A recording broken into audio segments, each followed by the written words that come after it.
I hadn't actually thought it would become a book, but I could see the makings of one. It was almost an accident of my going back to try and seek the meaning of my own boyhood. I chose to be a priest when I was 12 years old.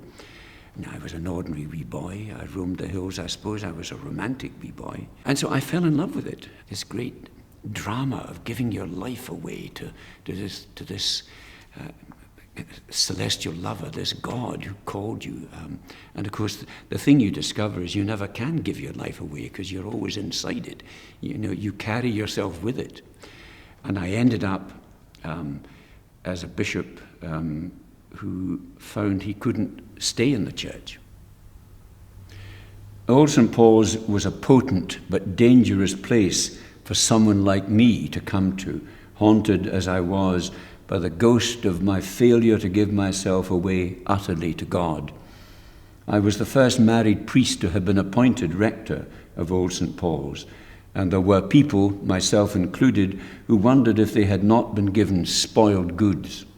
Monogamy was hard enough, so it was absurd to mourn my failure to be celibate, but the romance of the given away life tugged at me still. This was a parish where priests were called Father and were expected to be available at all hours of the day and night. Gradually, as my life unfolded, I realized that I was who I was and not any of those roles I tried to fill. And writing the book, I discovered that I really, psychologically, was not very cut out to obey institutions.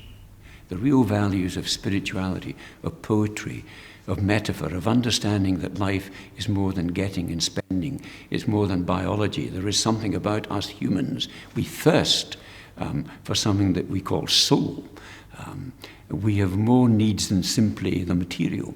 That instinct, that gift has now been liberated from the big institutions that claim to own it and to govern it and to be able to impart it and only their version. And I think that what I would say to people today with a spiritual thirst is raid what's available. Read poetry, listen to music, walk the hills, go to church. There are churches that don't abuse you, that don't bully you spiritually and theologically, that give you space to doubt and to think and to be challenged and to have a broken heart and to wonder whether your life means anything, whether it can mean anything, especially in your defeats and failures, because those are the things that really kill us, the feeling that we're maybe not a good person, that a marriage has broken down, a relationship has ended, we screwed up that particular piece of work. These things cost us.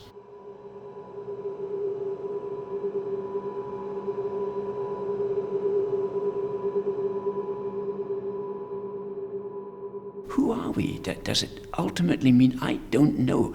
But there's a strange sense in which there's something going on. And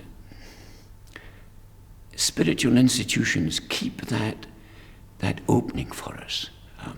And I don't want them closed down. I want them humble. I don't want them bullying people and abusing people and saying what they have to believe and what's wrong to believe.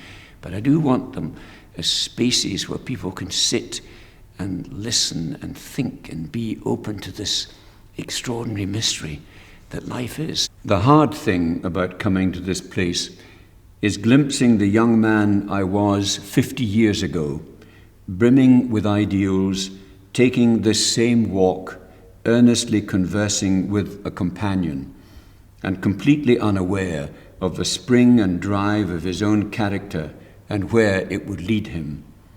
He thought then he had chosen a high road and would walk it to the end, whereas I know now that roads choose us, and what they unfold before us is not the person we want to be, but the person we already are, the person time slowly discloses to us.